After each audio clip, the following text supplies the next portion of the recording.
everybody, it is Brittany here from My Core Floor, back for our Friday broadcast with Britt.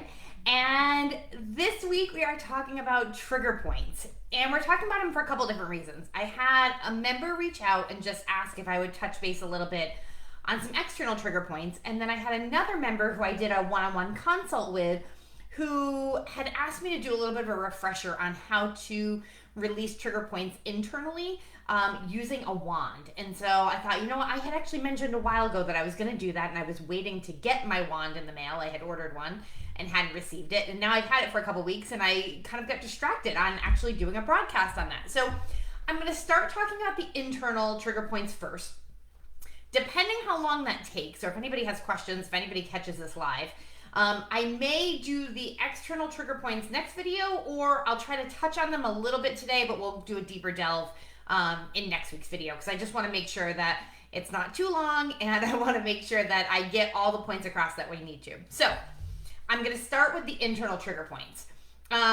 Make sure my lighting is good here. This is the wand that I usually recommend to people, okay? So it is made by the company called Intimate Rose. It is this kind of S-shaped wand here, okay? There's a couple reasons that I recommend this wand, and I will kind of delve into that first before we do anything else. I like the material of it. It is not a hard plastic like some of the wands out there are. It's a pretty soft plastic. I like the way the point is for releasing internal trigger points.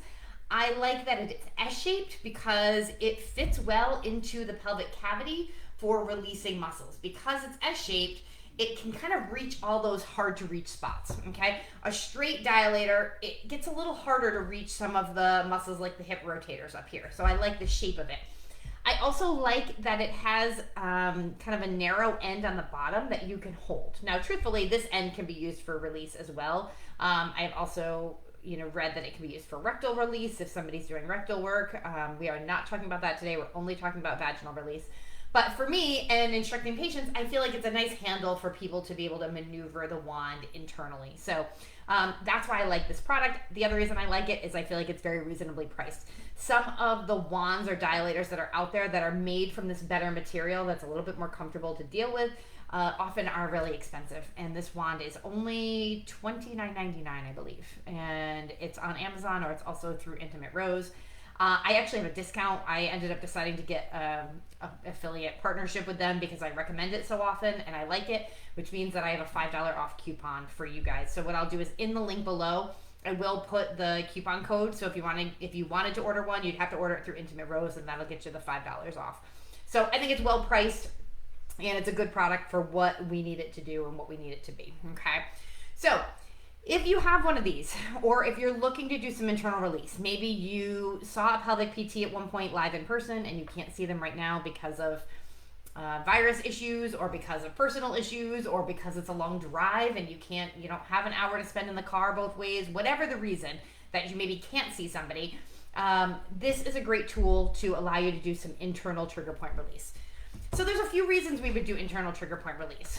You can actually release, so if we're back to the pelvic model, here's the spine, and this is the pubic bone. So you would be laying on your back is kind of the image or the view that we're looking at. The urethra sits here in the center, and sometimes these muscles that are right next to the urethra can go into spasm. And they go into spasm for a variety of reasons, but when they go into spasm, they can get really tense and create these trigger points, these areas of what we would almost call like a muscle knot. And you can actually use a wand to release those. The other reason we do release work is sometimes there's tightness throughout the whole pelvic floor. Sometimes it's through the mid-pelvic floor, sometimes it's through the back, sometimes it's through these hip rotators. And that tension can cause pelvic pain, it can cause abdominal pain, it can contribute to constipation issues and other bowel issues. So there's a lot of reasons that you might do internal work. If you've never done internal work, I will tell you that you need to proceed with caution, meaning that it's really helpful to get some one-on-one instruction. This video, if you've already been doing it, or you have one of these wands, or you've worked with me in person, is meant to be kind of a refresher and meant to also educate you that there are tools out there to do self-release. But if you're gonna actually start doing some self-release on yourself, this video is a guide, but I would recommend you proceed with caution and really consult either with me in a one-on-one, or whether that's virtual or in person. or with a local pelvic PT that's nearby that can actually give you instructions. Usually when I have clients order these that I work with one-on-one, I have them not use it until they bring it in to see me, and then I teach them how to use it with me. And when I teach virtually, same kind of thing. I don't have them use it until we've gone through kind of the how-tos and they've been able to test it and check back with me and things like that. We kind of monitor it. So if you've never done internal work, reach out to me, touch base with me, we can kind of talk. But if you're interested, this is a great tool, and I will put the link below. Okay, so here's our model. Okay, if we are going to do some self-release, okay, I usually have people hold, like I said, the flat end, okay, or kind of the straighter end, okay, and use that as your handle.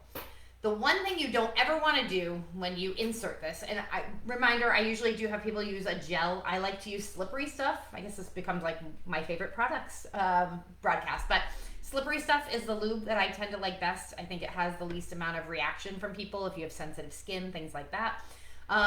So you're going to use a little bit of lube, and then you're going to go in, okay? The one thing you don't ever want to do is you never want to push up into the urethra, okay? So I always, when I instruct people on how to do self-soft tissue work internally, I often have them imagine the pelvic floor like a clock. So the pubic bone would be 12 o'clock, and the tailbone in the back would be 6 o'clock, okay? And then you would wrap around to 1 and 11, and so on and so forth. 3 and 9 would be kind of this mid-pelvic floor on both sides, okay?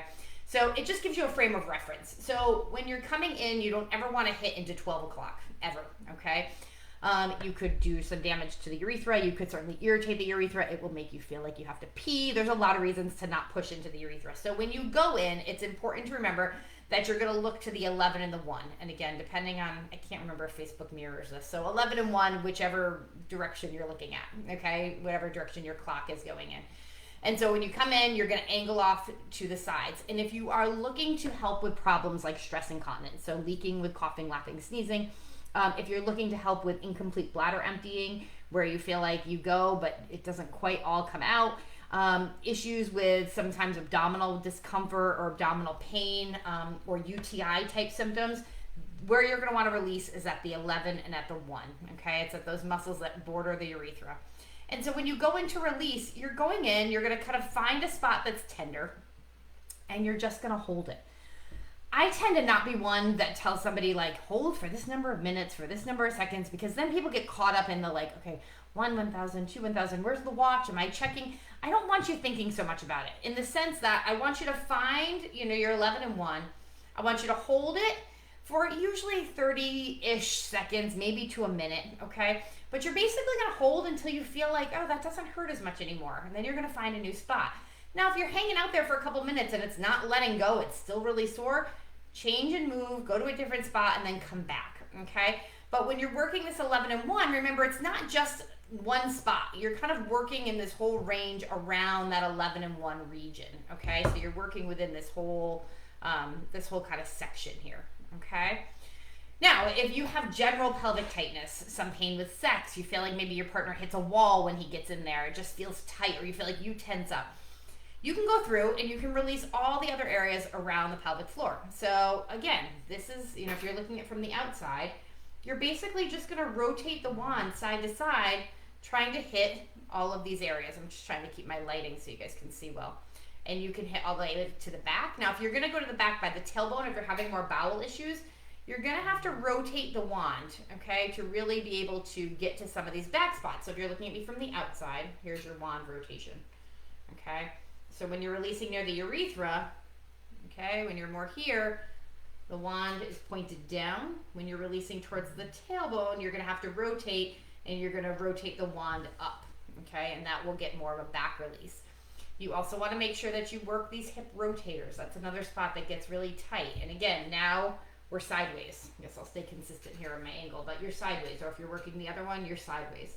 So to get the hip rotators, the wand would be sideways. To get in the back near the tailbone or where the bowels might be disrupted, you're going to point the wand up, okay? And to get by the urethra, the wand's going to point down, okay? So those are just kind of some key spots to remember. You're going to hold for a couple, 30 seconds to a minute, release, go to a different spot. If you want to go back and check that same area, if it didn't feel like it fully released or let go, you'll go back and recheck it. I don't often recommend doing any wand work for more than like 5 to 7 minutes total. Okay, first of all, we don't have a lot of time in life. It's crazy enough as it is. So to find time to actually get naked and do this, I commend you. So 5 to 7 minutes, okay? It's meant to start getting some increased blood flow into that area, to start releasing some of those tissues. And usually if you're just starting out, I recommend people to start like do it and then give yourself a couple days to like recover, because most people aren't used to having internal work done every single day. So don't like delve in like, hey, I got my wand and I'm going to do it every day.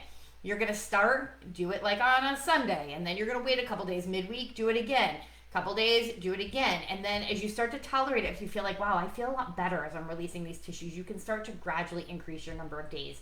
But usually start out slow, give yourself time in between sessions, and also start out like, maybe you're starting out with like 3 to 4 minutes for a release, okay? And you're building up to the 5 to 7. The 5 to 7 usually I tell people is the max, okay? You don't want to really go beyond that. It's not that you're going to do damage, but I just feel like at some point, you can irritate the tissue. So it's like that fine line of wanting to release them but not wanting to irritate them as well, especially if you're having a lot of tension, okay, in the pelvic floor.